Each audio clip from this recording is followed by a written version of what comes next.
नमस्कार, मैं doctor Ramanivas Sharma Raman YouTube channel पर कॉम्पिटिटिव एग्ज़ाम का ये सेशन सेल पर एमसीक्यू सेशन पार्ट 1 लेकर के बच्चों आपके सामने। आपके कॉम्पिटिटिव एग्ज़ाम करीब है, इसलिए हमने सोचा कि थ्योरेटिकल डिस्कशन कई बार आपको पढ़ाया भी है, तो अब एमसीक्यू सेशन के माध्यम से आपको थ्योरी डीप डिस्कशन के साथ पढ़ाएं। इसीलिए आज सेल का एमसीक्यू सेशन पार्ट 1 लेकर के आए हैं। हमने इसके पहले के वीडियो पर बायोलॉजिकल क्लासिफिकेशन पर एमसीक्यू सेशन लिया था और उसमें आपकी भागीदारी अच्छी थी। कई सारे सवालों का जवाब आपने किया था और कई सारे बच्चों के कमेंट्स देखने को मिले। वो बच्चे कह रहे थे कि साहब सवाल कठिन है। सवाल कठिन है, इसका उत्तर ये है कि वो सवाल आपकी ही परीक्षा में, वो चाहे परीक्षा पीएससी की रही हो, चाहे पीएससी यूपीएससी की रही हो, चाहे पीएनएसटी की रही हो, चाहे नीट की रही हो, वो आपकी ही परीक्षा में वो सवाल पूछे गए थे। उन्हीं सवालों का एक कलेक्शन लेकर के हम बायोलॉजिकल क्लासिफिकेशन पर आए थे। आप ये हमेशा मानकर चलिए कि सवाल सरल नहीं होंगे, और जब सवाल सरल नहीं होंगे तो आपको थ्योरी गंभीरता से पढ़नी होगी। और थ्योरी यदि आपकी गंभीर रूप से तैयार है, अंदर तक तैयार है, तो सवाल कहीं से भी आए आपसे जवाब बनेगा। तो ये सेशन जो है, जो हम कोशिका पर लेकर के आए हैं, ये भी पिछले 10 साल के सवालों का एक कलेक्शन है। आज 15 सवालों का एक कलेक्शन लेकर के हम आपके बीच हैं और इन 15 सवालों को आपके साथ डिस्कस भी करेंगे। क्यों इसका उत्तर पहला ही होगा, क्यों इसका उत्तर दूसरा होगा, क्यों इसका उत्तर तीसरा होगा। और जब आप इस डिस्कशन के पूरे सेशन में शुरू से लेकर के अंतिम तक बने रहेंगे हमारे साथ, तो आपकी थ्योरी भी मजबूत होती चलेगी। जब सारे प्रश्नों को हम आपसे पूछ लेंगे तो सेशन के अंत में इसके उत्तर हम आपको बताएंगे और साथ ही साथ एक सुपरफिशियल स्टडी कोशिका की भी करवाएंगे। और जब अगला वीडियो एक दिन के अंतराल के बाद फिर रिलीज करेंगे, फिर आपके स्क्रीन पर दिखाएंगे, तो वो एमसीक्यू सेशन कोशिका पर ही पार्ट 2 होगा। इसलिए आप 2-3 दिन कोशिका पर ही सब कुछ तैयार कर लीजिए। हमारे साथ थ्योरेटिकल डिस्कशन आप कोशिका पर खुद करिए और हमारे साथ एमसीक्यू सेशन में भाग लीजिए और आप अपनी तैयारी को मजबूती से देखिए। क्या आप इस तैयारी के लिए तैयार हैं? और यदि आपको लगता है कि आपकी तैयारी कमज़ोर है, तो फिर थ्योरेटिकल डिस्कशन को और हमें बताइए, हम थ्योरी के भी सेशन एमसीक्यू सेशन के साथ इंक्लूड कर देंगे। तो बच्चों, एमसीक्यू सेशन पर हमारे यूट्यूब के लर्नर्स का बहुत बहुत स्वागत है। हमारे यूट्यूब चैनल को सब्सक्राइब करना, लाइक करना और शेयर करना मत भूलिएगा। जितना जल्दी हम YouTube की शर्तों को पूरा करेंगे, तुरंत मोनेटाइज होंगे और आपके साथ लाइव सेशन में जुड़ जाएंगे। जितना आप पढ़ना चाहोगे, जितनी गंभीर बायोलॉजी और साइंस टेक्नोलॉजी पूछना चाहोगे, सबका उत्तर हम आपको देंगे। यह सेशन हमारा ठीक 6 बजे शाम को लाइव होता है। यदि आप हमसे कुछ सवाल पूछना चाहते हैं लाइव सेशन में, तो हम ठीक 6 बजे लाइव मिलते हैं।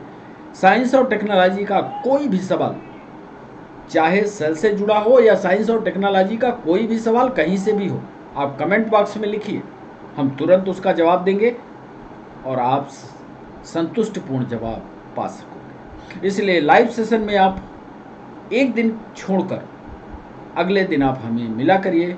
ठीक 6 बजे ये क्लास लाइव होती है। आप अपने सवाल रखिए, जवाब हम देंगे। तो चलें सेशन की ओर। और आज हम सवाल आपसे पूछने जा रहे हैं सेल पर।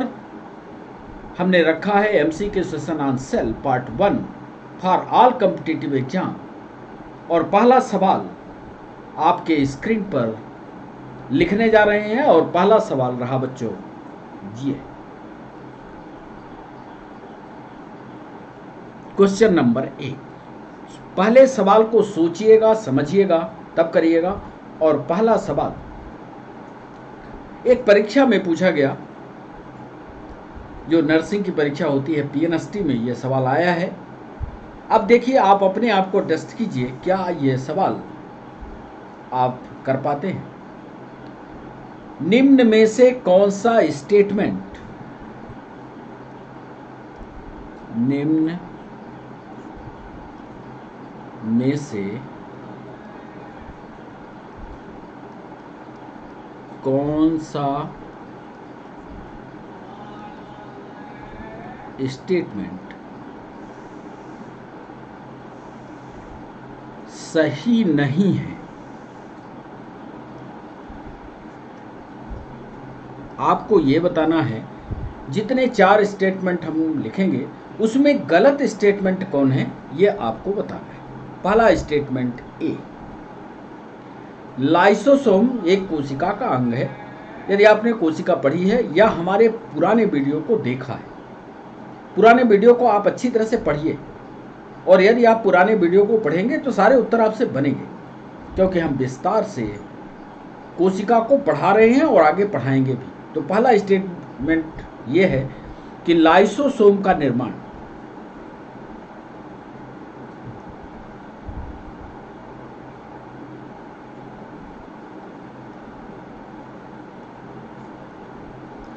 एंडोप्लाज्मिक रेटिकुलम या ईआर, एंडोप्लाज्मिक रेटिकुलम करती है।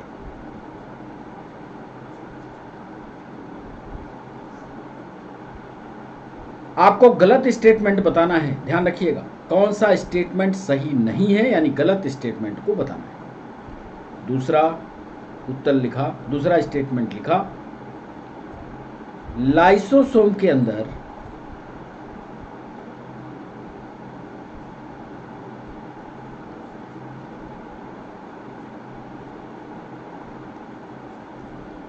बहुत से हाइड्रोलिटिक एंजाइम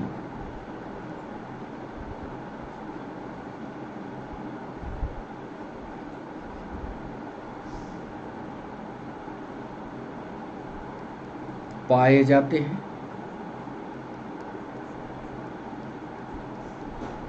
और तीसरा सवाल हमने लिखा, तीसरा स्टेटमेंट लिखा कि लाइसोसोम में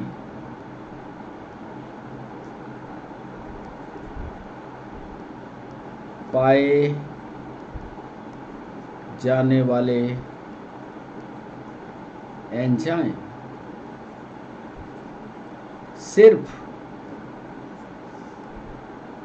अम्लीय माध्यम में ही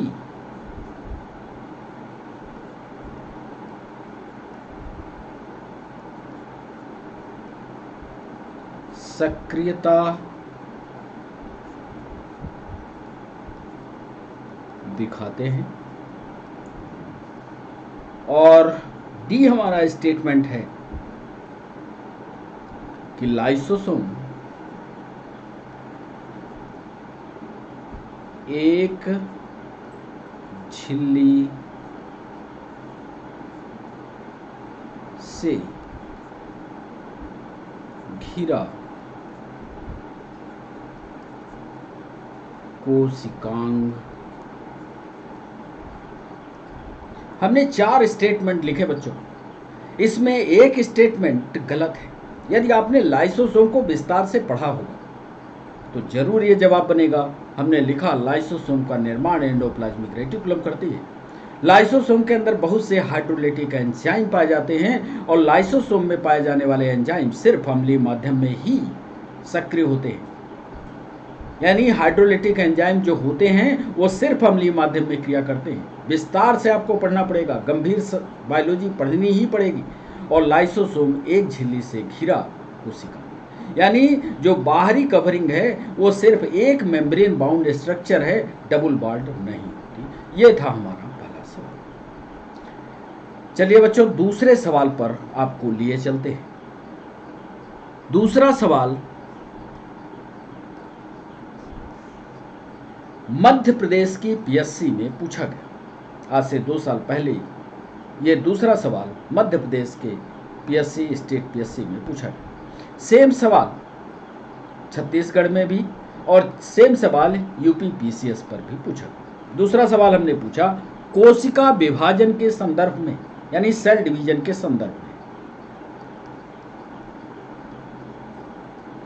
कोशिका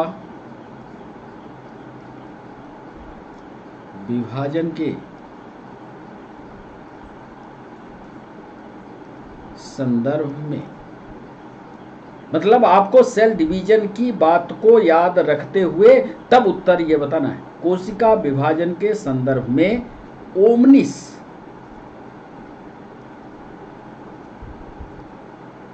सेलुला इसेलुली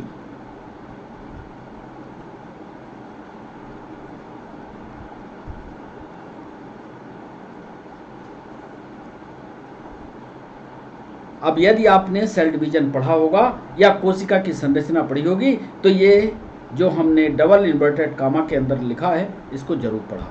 कोशिका विभाजन का संदर्भ ध्यान रखना। कोशिका विभाजन के संदर्भ में ओमनिस सेलुला सेलुली सिद्धांत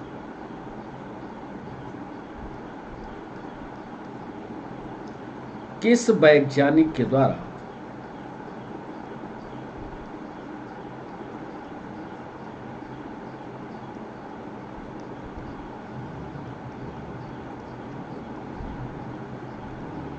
दिया गया? ए एरिस्टोटिल,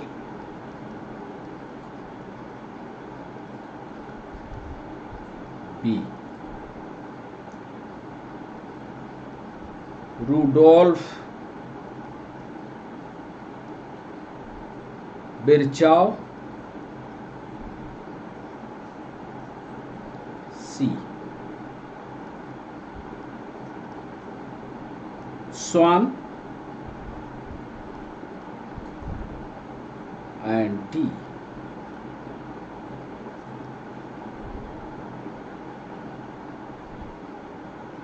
स्लीडन। हमने एक नया शब्द इसमें जोड़ा है। कोशिका के संदर्भ में तो आपने ओमनिस सेलुला या सेलुली पढ़ा, हम यहाँ पर जोड़ रहे हैं कोशिका विभाजन। इसको आपको ध्यान रखना है, इस शब्द को आपको प्राथमिकता देनी है। सेल डिवीजन, सेल डिवीजन में एक सिद्धांत दिया गया ओमनिस सेलुला एसेलुली सिद्धांत किस वैज्ञानिक के द्वारा दिया गया? अरिस्टोटिल है, रूडोल्फ बिरचाउ है, स्वान है या स्लेडन? सही उत्तर आप अपने अंदर रखिएगा, अपने कागज पर टिक करिएगा, लिखिएगा और कागज पर टिक कर लीजिएगा। फिर जब हम इसका सही उत्तर देंगे तो आप अपने आप को टेस्ट करिएगा कि हमसे बना या नहीं। तो ये था दूसरा सवाल हमारा। चलिए तीसरे सवाल की ओर, क्वेश्चन नंबर 3।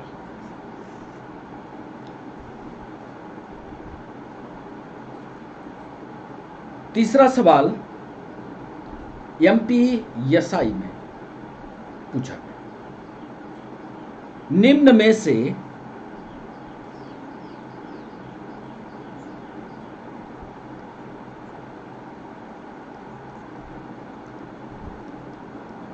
कौन सा स्टेटमेंट माइटोकॉन्ड्रिया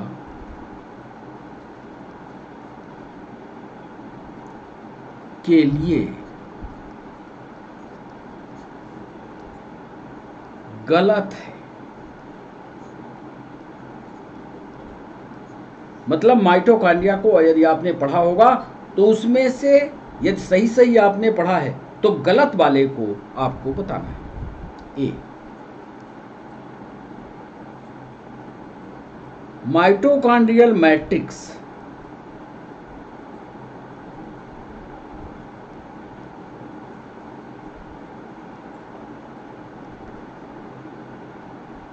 में एक सर्कुलर डीएनए, गोलाकार सर्कुलर डीएनए मॉलिक्यूल और राइबोसोम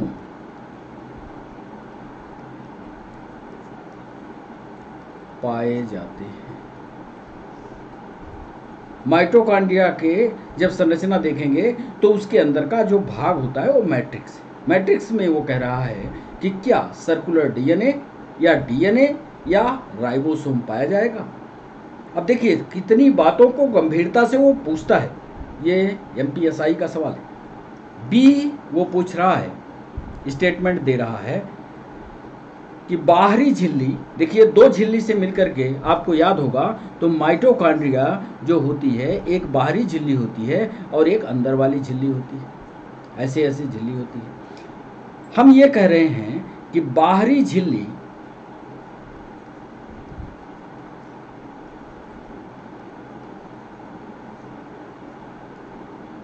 कार्बोहाइड्रेट, फैट और प्रोटीन के लिए पारगम्य होती है, परमिएबल होती है।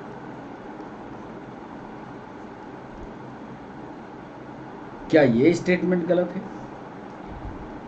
सी उत्तर हमने लिखा electron transport system, electron transport, ये भी माइटोकॉन्ड्रिया का ऊर्जा देने वाला एक तंत्र है। इलेक्ट्रॉन ट्रांसपोर्ट सिस्टम, शॉर्ट में इसको ईटीएस बोलते हैं। इलेक्ट्रॉन ट्रांसपोर्ट सिस्टम के एंजाइम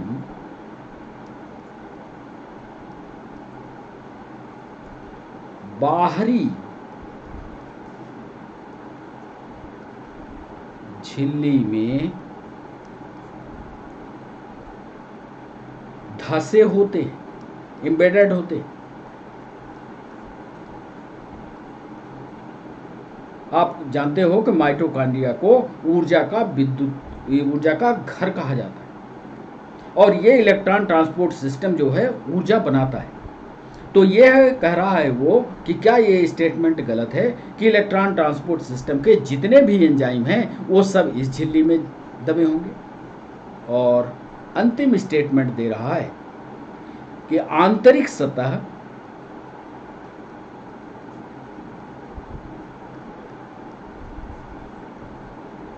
अंदर की तरफ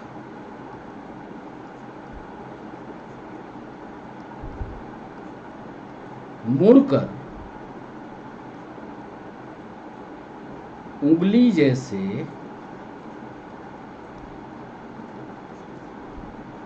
प्रवर्ध बनाती है।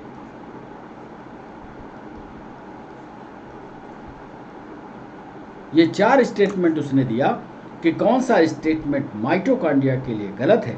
आपको यह बताना है कि माइटोकॉन्ड्रियल मैट्रिक्स में एक सर्कुलर डीएनए होगा और राइबोसोम होगा। दूसरा स्टेटमेंट कह रहा है बाहरी झिल्ली कार्बोहाइड्रेट, फैट, प्रोटीन के लिए पारगम्य होगी। और तीसरा स्टेटमेंट दे रहा कि इलेक्ट्रॉन ट्रांसपोर्ट सिस्टम के एंजाइम बाहरी झिल्ली में एम्बेडेड होते हैं। और चौथा स्टेटमेंट दे रहा है कि आंतरिक सतह अंदर की तरफ मुड़ करके उंगली जैसे प्रवर्ध बनाती है। चित्र में भी दिख रहा है, इसलिए चौथा तो पक्का ही नहीं होगा। चित्र को ध्यान से देखो तो चौथा तो पक्का नहीं होगा। इस तरह से आप पढ़ने की, थ्योरी पढ़ने की कोशिश करो। आगे तो हम वीडियो जब डालेंगे, अभी तो हम आपको टेस्ट कर रहे हैं, आप कोशिका के बारे में कितना जानते हो। यदि आपने कमेंट बॉक्स में लिखा कि हमें थ्योरी पढ़ना है तो थ्योरी भी लाएंगे। अभी सिर्फ एमसीक्यू का सेशन चला करके आपको परीक्षा के स्थान तक पहुंचाते हैं। आप में पढ़ने की एक भावना जागृत हो कि सवाल कितने स्तर तक, कितनी गहराई में पूछ रहा है। तो यह तीसरा सवाल। चौथा सवाल देखिएगा, क्वेश्चन नंबर 4, निम्न में से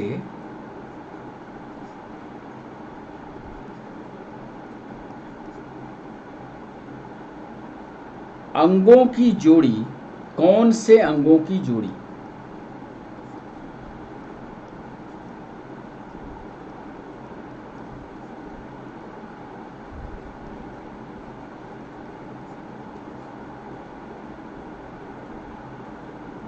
में डीएनए नहीं पाया जाता? ऐसे दो कोशिका के अंग आपको बताने हैं जिसमें डीएनए नहीं पाया जाता। है तो सरल सवाल, पर जोड़े में पूछ लिया, और जोड़े में कैसे आप उत्तर दोगे? ए, नाभिकीय झिल्ली, न्यूक्लियर मेम्ब्रेन।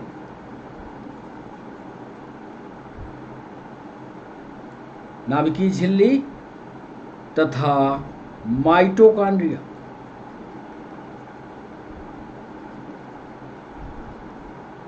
बी, माइटोकॉन्ड्रिया और लाइसोसोम।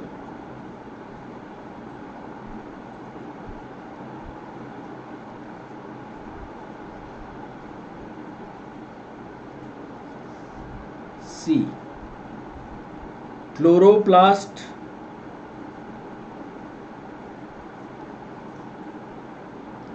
And vacuole. वैक्यूल का की हिंदी होती है रिक्तिका। और डी में दिया लाइसोसोम एंड, उसने पूछा कि दो अंगों की जोड़ी, इसमें से एक ही सही है। दो अंगों की जोड़ी में आपको एक बताना है कि जिसमें डीएनए नहीं पाया जाता। क्या वो न्यूक्लियर मेम्ब्रेन माइटोकॉन्ड्रिया है? क्या माइटोकॉन्ड्रिया और लाइसोसोम है? क्या क्लोरोप्लास्ट और वैक्यूल है? क्या लाइसोसोम और वैक्यूल है? तो ये था चौथा सवाल। आइए पांचवें सवाल।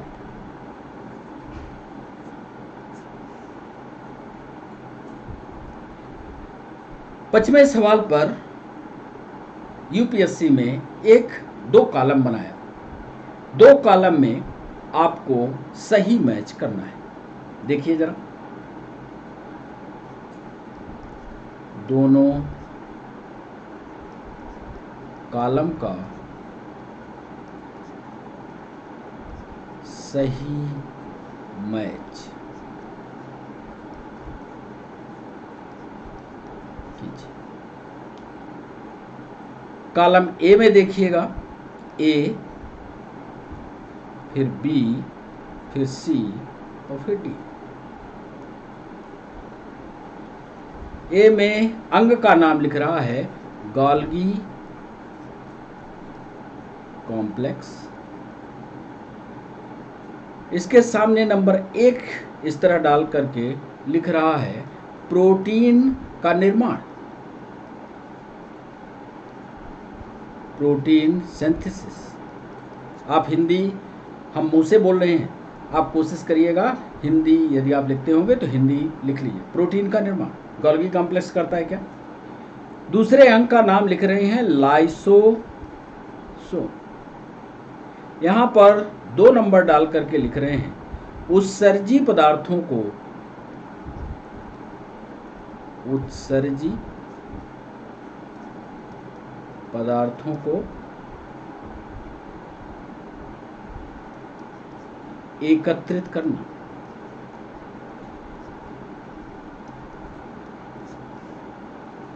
Collection of waste material. और तीसरे में जो अंग लिखने जा रहे हैं बच्चों, वो है वैक्यूल यानी रिक्तिका। उसके सामने लिखने जा रहे हैं ग्लाइकोप्रोटीन।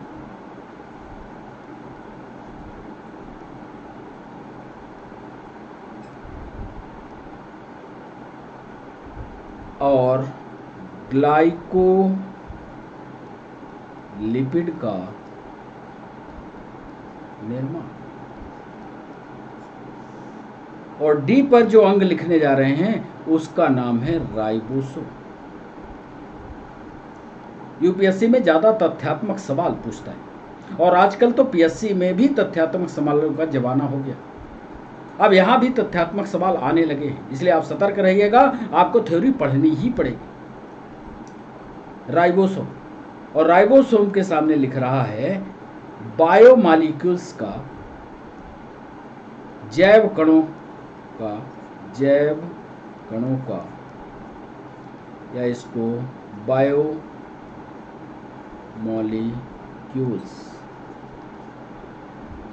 का।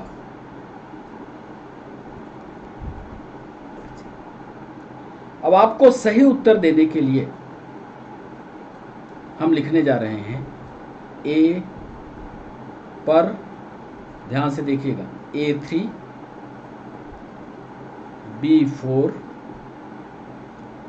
C2, D1। बी पर लिख रहे हैं A4, B3, C1, D2। सी पर लिख रहे हैं A3, B2, C4, D1। और डी पर लिख रहे हैं A1, B2, C4 और D3। इसमें से सही मिलान वाला जोड़ा कौन सा है? गाल्गी कॉम्प्लेक्स क्या करता है, लाइसोसोम क्या करता है, बैकवॉल क्या करती है, राइबोसोम क्या करता है? यदि आपने सभी के काम पढ़े होंगे, वर्क आपने पढ़ा होगा, तो ये प्रश्न भी आप कर पाएंगे। ये है तथ्यात्मक सवाल। थ्योरेटिकल डिस्कशन इसी को कहते हैं, तथ्य वाले सवाल इसी को कहते हैं। आपको अंदर घुस करके बायोलॉजी को पढ़ना होगा, सेल को पढ़ना होगा, तो सवाल आपसे बनेगा। छठवां सवाल,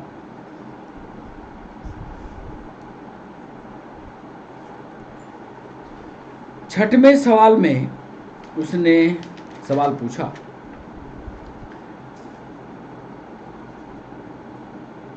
कि गाल्गी कॉम्प्लेक्स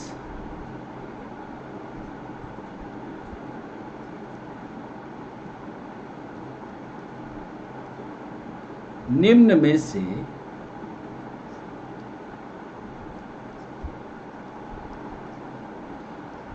किस क्रिया में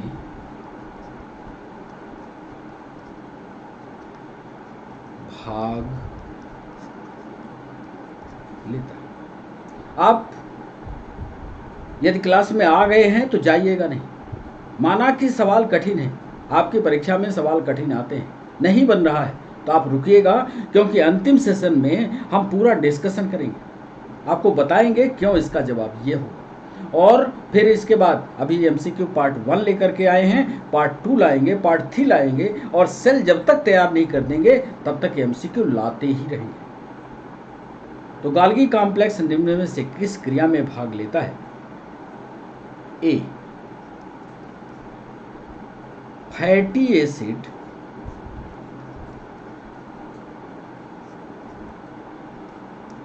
को तोड़ने में, बी, स्रावी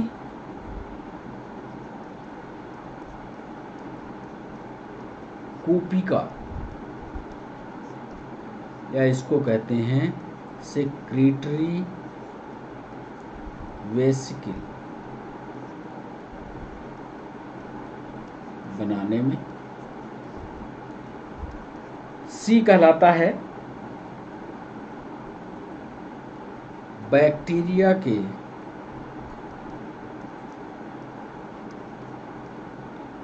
श्वसन में।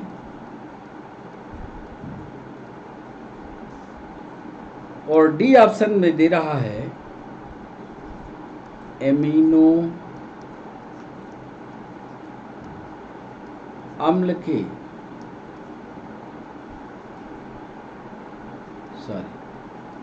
सक्रिय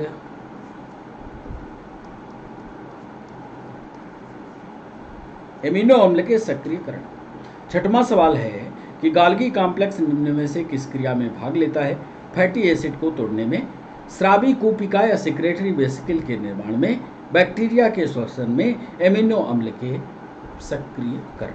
यानी ये कह रहा है कि यदि गाल्गी कॉम्प्लेक्स है या गाल्गी कॉम्प्लेक्स अंगक के रूप में उपस्थित है तो यह बॉडी के अंदर एमिनो अम्ल की सक्रियता को बढ़ाता है। इसका सही जवाब बाद में बताएंगे, तब तक 7वां सवाल देखिए।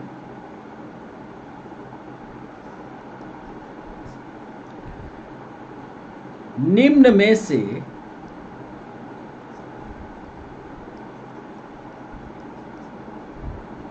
कौन सी क्रिया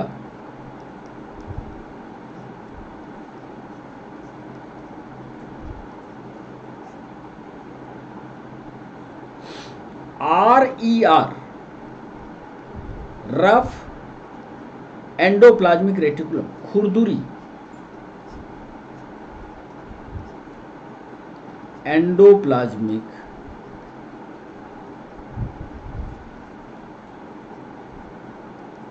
रेटिकुलम में नहीं होती?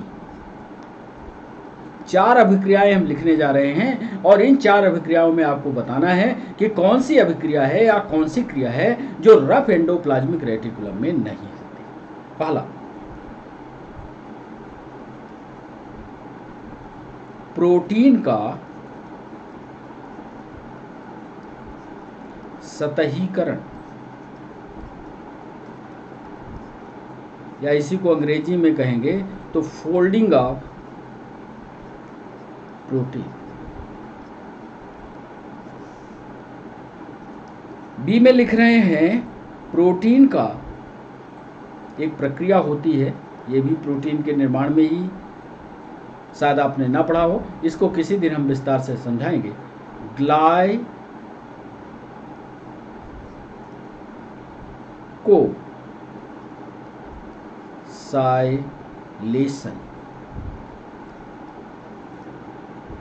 ये भी प्रोटीन के निर्माण की एक प्रक्रिया है। सी, पेप्टाइड का विखंडन,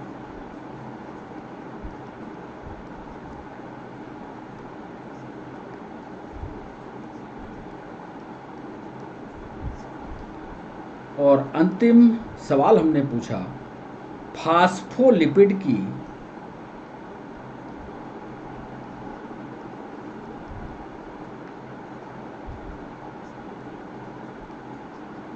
सिंथेसिस या फास्फोलिपिड का बनाना।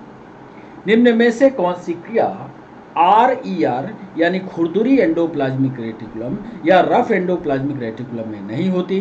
क्या प्रोटीन का सतहीकरण है, या फोल्डिंग है प्रोटीन की, क्या प्रोटीन का ग्लाइकोसाइलेशन है, या पेप्टाइड का विखंडन है, या फास्फोलिपिड की सिंथेसिस? 8वां सवाल,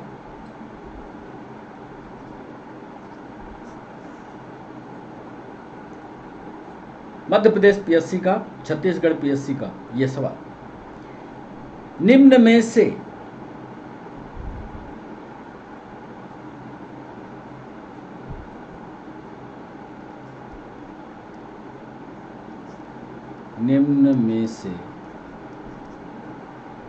कौन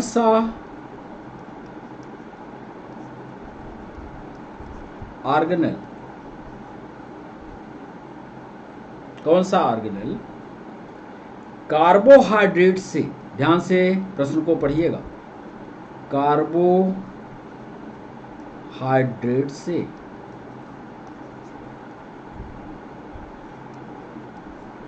ऊर्जा लेकर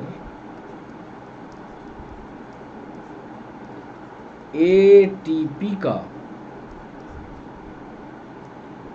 निर्माण करता है?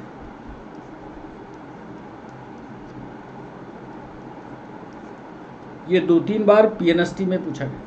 निम्न में से कौन सा ऑर्गेनेल कार्बोहाइड्रेट से ऊर्जा लेता है और ATP का निर्माण करता है? आपको ऑर्गन का नाम बताना है क्या वो राइबोसोम है?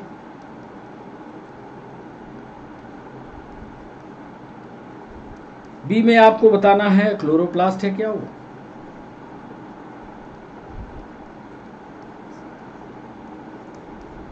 क्या वो माइटोकॉन्ड्रिया है? और अंतिम में बताना है कि क्या वो लाइसोसोम्स है। 8वें सवाल पर उसने पूछा है कि कौन सा ऑर्गेनल है जो कार्बोहाइड्रेट से ऊर्जा लेकर एटीपी का निर्माण करता है। क्या वो राइबोसोम है, क्या वो क्लोरोप्लास्ट है, क्या वो माइटोकॉन्ड्रिया है, क्या वो लाइसोसोम है। और चलिए 9वें सवाल की ओर।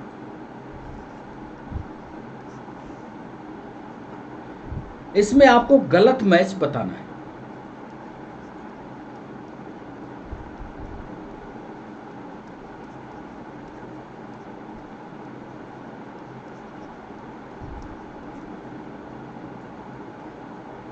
देखिएगा कौन सा इसमें गलत मैच है। गैस बैकूल,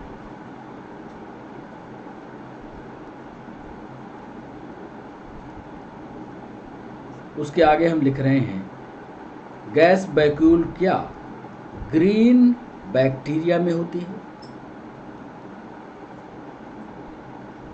बी लिख रहे हैं लार्ज सेंट्रल बैक्यूल, लार्ज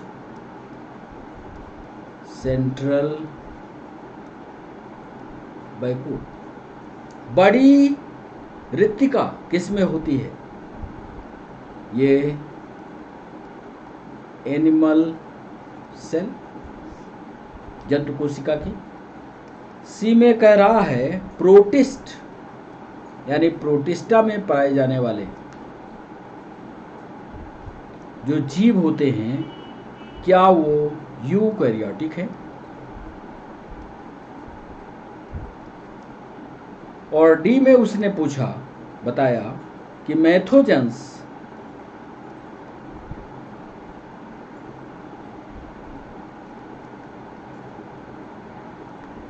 क्या प्रोकैरियोटिक है?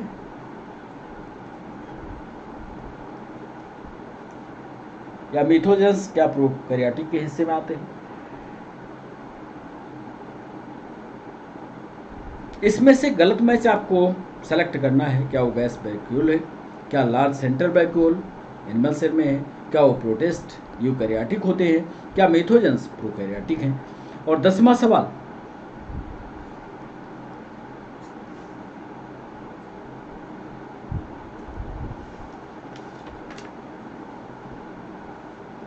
अब इस प्रश्न को जरा गंभीरता से, गलत कथन आपको बताना है।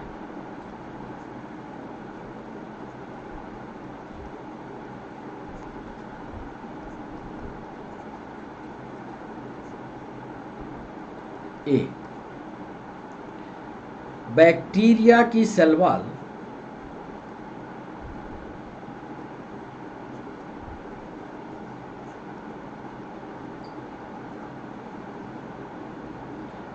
पेप्टिडोग्लाइकन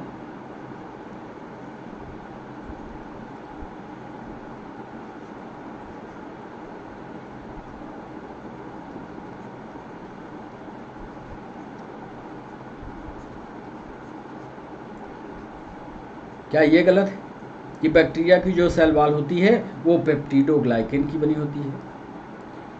बी में है पीली एंड फिम्ब्री,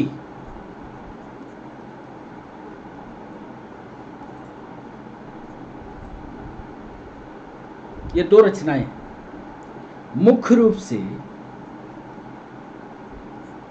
इसका चित्र भी आगे हम दिखाएंगे, मुख्य रूप से बैक्टीरिया को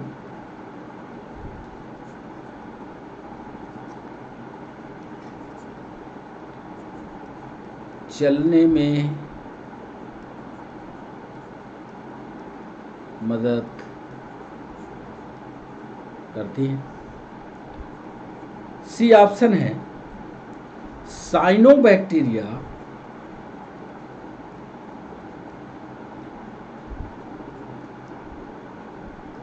में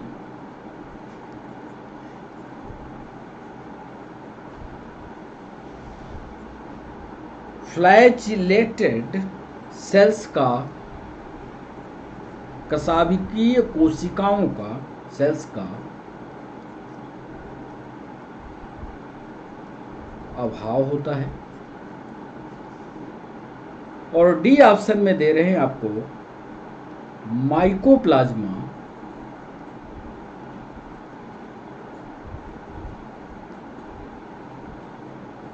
दीवाल विहीन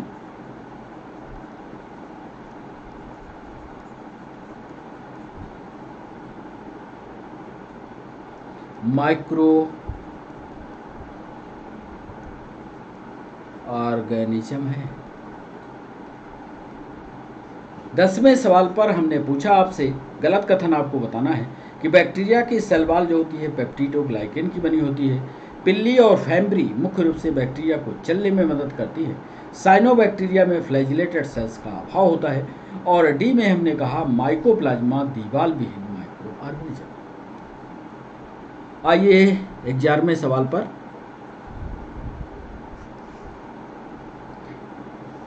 निम्न में से कौन सा जल में, ध्यान से सवाल, निम्न में से कौन सा जल में घुलनशील रंजक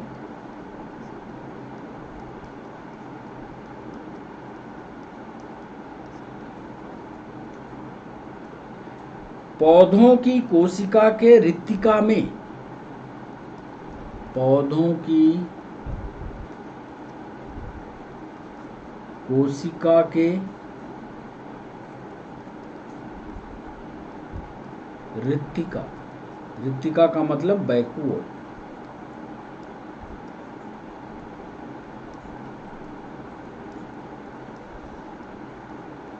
पाया जाता है। आपको यह याद होगा कि एक रिक्तिका होती है। अब रिक्तिका की साइज पर हमने सवाल पहले पूछ लिया। अब इस रिक्तिका में ऐसे पिगमेंट का आपको नाम बताना है जो जल में घुलनशील हो। काम भी आपको याद होना चाहिए। ए में लिख रहा है वो कैरोटीनॉइड्स, क्या ये पिगमेंट है? बी में कह रहा है एंथोसाइनिन, एंथोसाइनिन।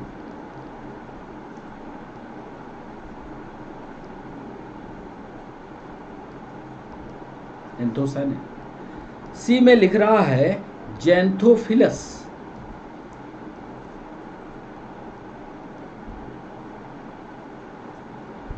और अंतिम डी में कह रहा है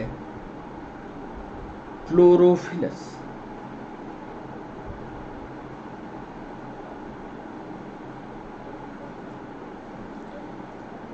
कौन सा जल में घुलनशील डाइज है जो पौधों की कोशिका के रिक्तिका में पाया जाता है? क्या वो कैरोटीनॉइड है, क्या एंथोसाइनिस है, क्या जेंथोफिलस है, क्या क्लोरोफिलस है? चलिए 12वां सवाल।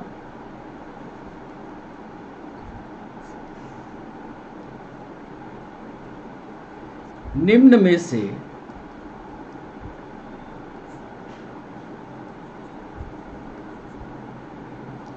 कौन सा कोशिकांग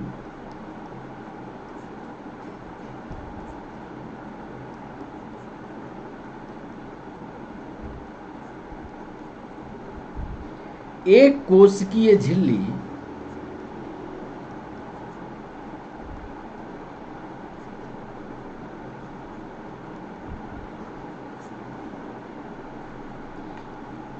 से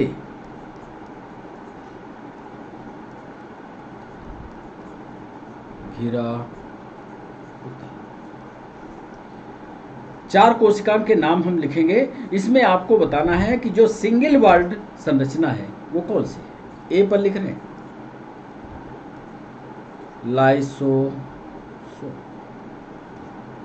बी पर लिख रहे हैं न्यूक्लियाई, सी पर लिख रहे हैं माइटोकॉन्ड्रिया, और डी पर लिख रहे हैं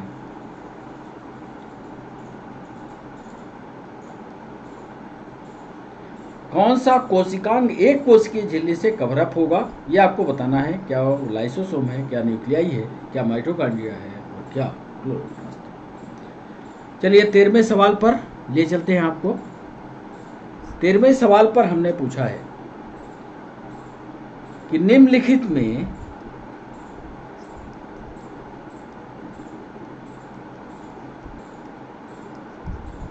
किसमें डीएनए नहीं,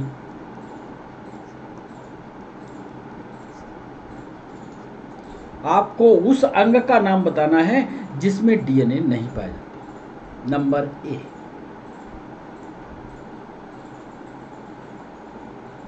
न्यूक्लियस, नंबर बी माइटोकॉन्ड्रिया,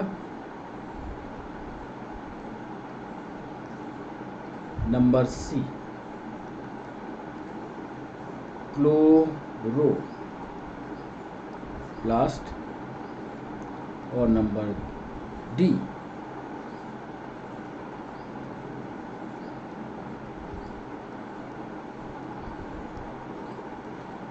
ये 4 अंग दिए हुए हैं और इन चारों अंगों में से आपको अंग वो बताने हैं जिसमें डीएनए नहीं पाया जाता। न्यूक्लियस है क्या वो माइटोकॉन्ड्रिया है, क्या क्लोरोप्लास्ट है और क्या राइबोसोम है। 2 सवाल और बचे हैं बच्चों, 14 और 15 नंबर का। इन दोनों सवालों को कराने के बाद आप एक सेल के बारे में संरचना आपको बताएंगे। 2 रचनाएं आपको मिली हैं कि बैक्टीरिया में पिली और फिम्ब्री 2 रचनाएं होती हैं, वो किस काम के लिए हैं। इसके पहले आपको उत्तर बताएंगे, फिर चित्रों को समझाएंगे। तो 14 नंबर का सवाल,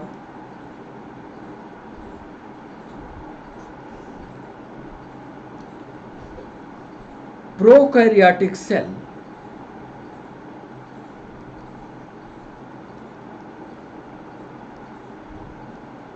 प्रोकैरियोटिक सेल में नहीं होता। यह विशेषता है प्रोकैरियोटिक सेल की। हमने पूछा कि प्रोकैरियोटिक सेल में नहीं होता, तो क्या नहीं होता। ए लिख रहे हैं, ध्यान से उत्तर करिएगा, सारे उत्तर के नजदीक है। मीजोसोम। बी लिख रहे हैं प्लाज्मा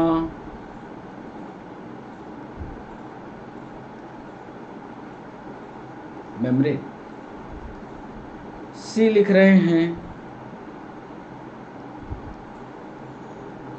न्यूक्लियर नाभिकीय झिल्ली।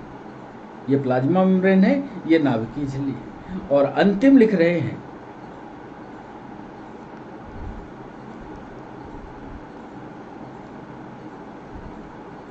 प्रोकैरियोटिक सेल में एक चीज नहीं होती है इसमें, क्या वो मेजोसोम नहीं होता, क्या प्लाज्मा मेम्ब्रेन नहीं होती, क्या न्यूक्लियर मेम्ब्रेन नहीं होती, ये आपको बताना है।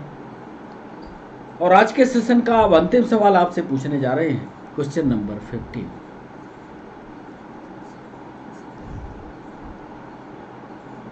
नाभिकीय झिल्ली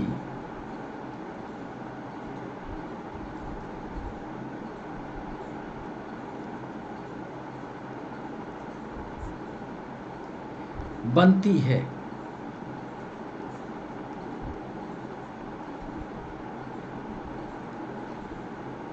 नाभिकीय झिल्ली कहाँ, न्यूक्लियस के चारों तरफ। हमने सवाल ये पूछा है कि नाभिकीय झिल्ली किससे बनती है, आप बताइएगा। क्या यह माइक्रो ट्यूब्यूल से बनती है, ये पीएनएसटी में सवाल पूछा गया। क्या यह RER यानी रफ एंडोप्लाज्मिक रेटिकुलम, RER मतलब जो खुरदुरी वाली एंडोप्लाज्मिक रेटिकुलम है। सी स्मूथ एंडोप्लाज्मिक रेटिकुलम यानी चिकनी endoplasmic reticulum, smooth endoplasmic reticulum. या डी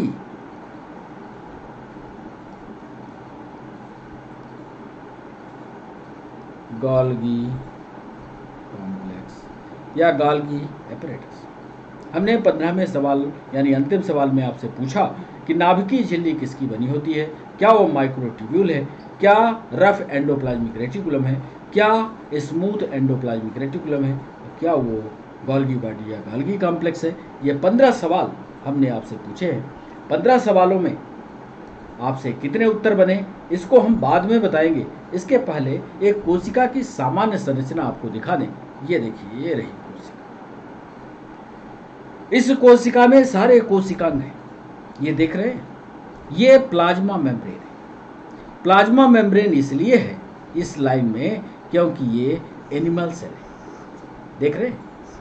और एनिमल सेल होने के कारण इसमें प्लाज्मा मेम्ब्रेन। और एक सामान्य कोशिका में सेंटर में न्यूक्लियस है, न्यूक्लियोलस है, एंडोप्लाज्मिक रेटिकुलम देख रहे हैं। ये वाली जो रचना है यही कहलाती है RER, रफ एंडोप्लाज्मिक रेटिकुलम। और इसके पास ये जो दूसरा हिस्सा आपको देख रहे हैं ये कहलाती है स्मूथ एंडोप्लाज्मिक रेटिकुलम। ये जो रचना है ये कहलाती है गोल्गी कॉम्प्लेक्स। साथ में ये माइटोकॉन्ड्रिया लगी। अब राइबोसोम कहाँ है, कैसे है, ये पूरी संरचना जब एक बार आप ध्यान से इसको पढ़ लोगे, जो संरचना हमने लगा दी है, तो आपको सारी की सारी चीज़ें क्लियर हो जाएंगी। गोल्गी वेसिकल क्या होते हैं, गोल्गी एपरेटस क्या होता है, ये सारी चीज़ें आप समझ। तो इसको समझने के लिए आप अच्छी तरह से एनिमल सेल स्ट्रक्चर को अच्छी तरह से समझ लीजिएगा। एक संरचना हमने उधर ऑब्जेक्टिव में आपसे पूछी है कि बैक्टीरिया में एक विशेष रचना होती है जिसको फेम्ब्री कहते हैं और पिली कहते हैं। क्या यह सवाल पूछा था कि क्या यह चलन में मदद करती है? अभी भी इस सवाल का ये देख रहे हो, ये बैक्टीरिया के शरीर की सतह पर पाई जाती है। और ये बैक्टीरिया की संरचना में ये सवाल UPSC ने पूछा है, SI ने भी पूछा है, PNST ने भी, और झारखंड की PSC ने भी सवाल को पूछा। तो फेम्ब्री और पिली ये जो रचनाएं होती हैं ये किस के लिए, क्या ये चलने में मदद करती हैं, ऐसा हमने पूछा है उधर।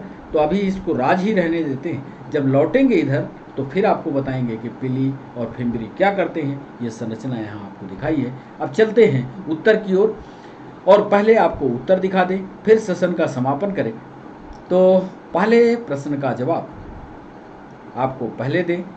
अब आप तैयार होंगे प्रश्नों के उत्तर के लिए। तो पहला सवाल हमने जो आपसे पूछा था उसमें पूछा था कौन सा स्टेटमेंट सही नहीं, और इसमें आपको बता दें कि इस स्टेटमेंट में 3 स्टेटमेंट ये पूरी तरह से सही है। सिर्फ ए वाला स्टेटमेंट ये आधा गलत है। इसमें लाइसोसोम का जो निर्माण है वो एंडोप्लाज्मिक रेटिकुलम और गोल्गी कॉम्प्लेक्स दोनों मिलकर करते हैं। मतलब गोल्गी कॉम्प्लेक्स और एंडोप्लाज्मिक रेटिकुलम ये दोनों मिलकर के लाइसोसोम का निर्माण करते हैं। इसलिए इसका पहला जवाब सही। हर सवाल के साथ एक कंप्लीट डिस्कशन रखिएगा तो थ्योरी आपकी मजबूत हो जाएगी। दूसरा सवाल था कोशिका विभाजन के संदर्भ में। हमने या परीक्षक ने आपको घुमाने के लिए यहाँ एक शब्द को जोड़ दिया था, सेल डिवीजन। यह सेल की ही बात चल रही थी, इसलिए रोडोल्फ विर्चाउ इसके सही जवाब होंगे, रोडोल्फ ही आएंगे। तीसरा सवाल हमने पूछा था निम्न में से कौन सा स्टेटमेंट माइटोकॉन्ड्रिया के लिए गलत है। तो तीसरे सवाल पर आपको माइटोकॉन्ड्रिया का चित्र बताया था। सारे स्टेटमेंट सही है, सिर्फ एक गलत है। जिसमें गलत क्या है, इलेक्ट्रॉन ट्रांसपोर्ट सिस्टम के एंजाइम बाहरी झिल्ली में धसे होते हैं, गलत है। ये बाहरी नहीं, अंदर की झिल्ली में ये क्रिस्टी होती है। आप चित्र देखिएगा तो ये जो रचना ऐसी ऐसी होती है ना, इसके ऊपर ऐसे बल्ब के आकार के रचनाएं। गंभीरता से इस चित्र को पढ़िएगा तो ये जो रचनाएं होती हैं ये रचनाएं इलेक्ट्रॉन ट्रांसपोर्ट सिस्टम के लिए मदद करती हैं। यही एंजाइम धसते हैं, तो बाहरी झिल्ली नहीं आंतरिक झिल्ली में धसे होते हैं, इसलिए इसका सी आंसर सही होगा। चौथा सवाल निम्न में से कौन से अंगों की जोड़ी में डीएनए नहीं पाया जाता। चौथे सवाल का जवाब आपने भी किया होगा, हम भी कर देते हैं, इसको तो कर लिया होगा आपने। यहाँ भी डीएनए है, यहाँ भी डीएनए है, यहाँ भी डीएनए है, यहाँ पर डीएनए नहीं होता, तो लाइसोसोम और वैक्यूल इसका सही जवाब होगा। 5वें सवाल पर दोनों कॉलम का सही मैच करना था। इसमें आपको दिक्कत पक्का हुई होगी, यूपीएससी ने सवाल पूछा था। तो एक को यदि मिला लेते आप, तो गाल्गी कॉम्प्लेक्स क्या काम करता है, इसका सही उत्तर मिलाइएगा कि गाल्गी कॉम्प्लेक्स का काम क्या होता है। तो एक को सही मिलाइएगा तो हो सकता है आपसे सेट हो जाए, मिला लीजिएगा। इसका सही जवाब, सही मैच जो है 5वें का ए, मिलाइएगा। ए तीसरे से ग्लाइकोप्रोटीन ग्लाइकोलिपिड, बी चौथे से लाइसोसोम जैव कणों का पाचन करता है, बायोमॉलिक्यूल्स जो जाते हैं उनका पाचन करता है। रिक्तिका जो होती है वो क्या काम करती है, C2 करेगा। उत्सर्जी पदार्थों को एकत्र करता है, बिल्कुल सही है। राइबोसोम क्या करता है, प्रोटीन सिंथेसिस करता है। यदि ऐसा मिलाए होते तो आपके सारे के सारे उत्तर सही होते। थोड़ी सी टेक्निकल बात होती है, देखने में जरूर प्रश्न लंबा होता है पर टेक्निकल बात होती है। 6वां सवाल, गाल्गी कॉम्प्लेक्स निम्न में से किस क्रिया में भाग लेता है, ये तो आपको याद ही होगा। कई बार ये सवाल हमने जब अनअकैडमी पर थे तो अनअकैडमी पर भी ये सवाल हम पूछा करते थे, आपसे उत्तर गलत होता था। आज यहाँ आपको विस्तार से बता दें, गाल्गी कॉम्प्लेक्स स्रावी कूपिका बनाती है। ये गाल्गी कॉम्प्लेक्स की रचना बता दें, और ये स्रावी करके ऐसी कूपिकाएं बनाती है, इसी को वेसिकल कहते हैं। ये वेसिकल का निर्माण इसी से होता है। तो इसका सही जवाब सेक्रेटरी वेसिकल बनाने में इसका महत्वपूर्ण योगदान होता है। तो ये सवाल नंबर 6 था। 7वें सवाल पर चलें, कौन सी क्रिया RER में मदद करती है। तो रफ एंडोप्लाज्मिक रेटिकुलम के ऊपर आप जानते हो राइबोसोम लगे होते हैं। अब रफ एंडोप्लाज्मिक रेटिकुलम में जब RER है तो प्रोटीन का करेगी। आपको यहाँ पर गलत स्टेटमेंट बताना है। तो प्रोटीन का सिंथेसिस करती है, करती किसका नहीं है, लिपिड का। तो इसलिए इसका उत्तर डी होगा, गलत। 8वां सवाल, निम्न में से कौन सा ऑर्गेनेल कार्बोहाइड्रेट से ऊर्जा लेकर के ATP का निर्माण करता है। 8वां सवाल में सामान्य सी बात है, थोड़ा लंबा प्रश्न था इसलिए आपने शायद गलत किया हो, पर गलत होना नहीं चाहिए था। इसका सही जवाब था माइटोकॉन्ड्रिया। गलत मैच आपको बताना था। यहाँ पर एक टेक्निकल बात थी, गैस बैक्यूल GAS। जब आप ग्रीन बैक्टीरिया को पढ़ेंगे तो एक शब्द आएगा ये गैस बैक्यूल वाला, ये सही है। ज़्यादातर बच्चों ने इसी को ठोका होगा, मत ठोकिएगा इसको। लार्ज सेंट्रल बैक्यूल याद करिए, प्लांट कोशिका में पाई जाती है क्योंकि वो चल नहीं पाता है, बड़ा सा उसके पास स्टोरेज चैम्बर होता है, ना कि एनिमल सेल में। तो इसलिए इसका बी सही होगा। 10वां सवाल, गलत कथन बताइए। बैक्टीरिया की सेल वॉल पेप्टिडोग्लाइकेन की बनी होती है, ये तो सही है। पिल्ली और फेम्ब्री मुख्य रूप से बैक्टीरिया को चलने में मदद करती है। फिर से हम आपको इस चित्र पर ले आते हैं, इसी चित्र को दिखाने के लिए।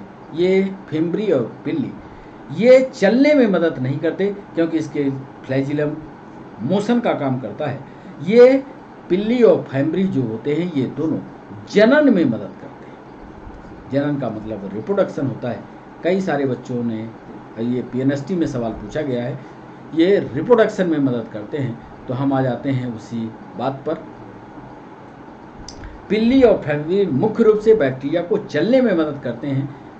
गलत कथन बताना था, इसलिए इसका बी सही होगा। 11वां सवाल, निम्न में से कौन सा जल में घुलनशील रंजक पौधों की कोशिका के रिक्तिका में पाया जाता है। ये जरूर याद कर लीजिए। ये MPSI में, PSC में, UPSC कई जगह ये पूछा गया है। जो फलों का रंग लाल पड़ जाता है, पीले पड़ जाते हैं, ये जो कलरिंग है पौधों में, ये बैक्यूल में पाई जाती है। और उस कलरिंग का कारण आप समझ गए होंगे कौन होता है, बताइए। कलरिंग का कारण कौन होता है, कैरोटीनॉइड होता है, एंथोसाइनिन होता है, और इसका सही जवाब है एंथोसाइनिन। 12वां सवाल, निम्न में से कौन सा कोशिकांग एक कोश की झिल्ली से घिरा होता है। उधर लिखा भी है इसको, तो एक कोश की झिल्ली मतलब एक ही दीवार होती है, वो होता है लाइसोसोम। 13वां सवाल हमने पूछा था, निम्नलिखित में से किस में डीएनए नहीं पाया जाता? तो इसका सही जवाब था राइबोसोम। प्रोकैरियोटिक सेल में क्या नहीं होता, ये सवाल हमने पूछा। तो आप जानते हो कि प्रोकैरियोटिक सेल में नाभिक स्पष्ट नहीं होता। जब नाभिक स्पष्ट नहीं होगा तो नाभिकीय झिल्ली नहीं होगी, नाभिकीय झिल्ली नहीं होती। और अंतिम सवाल आपसे ये पूछा था कि नाभिकीय झिल्ली किससे बनती है? माइटोट्यूब्यूल से, आरईआर से, एससीआर से, गाल्गी कॉम्प्लेक्स से। यह सवाल भी बच्चों नाभिकीय झिल्ली बनने का यूपीएससी ने पूछा था। यह सवाल नेटिव में भी आया था, पीएनएसटी में भी। शायद ये आपसे ना बना हो, पढ़ लीजिएगा। यह रफ एंडोप्लाज्मिक सेल डिवीजन के समय ये नाभिकीय झिल्ली गायब हो जाती है और ये इसको बाद में फिर बनाने का काम रफ एंडोप्लाज्मिक रेटिकुलम करता है। तो याद कर लीजिएगा, रफ एंडोप्लाज्मिक रेटिकुलम। तो ये 15 सवाल आज हमने आपसे पूछे। आज इसका पार्ट 1 हमने किया था। इसका आगे का पार्ट जारी रखा जाए कि नहीं, थ्योरी पढ़ाई जाए, ये आप कमेंट बॉक्स में हमें बताइएगा कि और एमसीक्यू लाया जाए, एमसीक्यू का ही सेशन रखा जाए।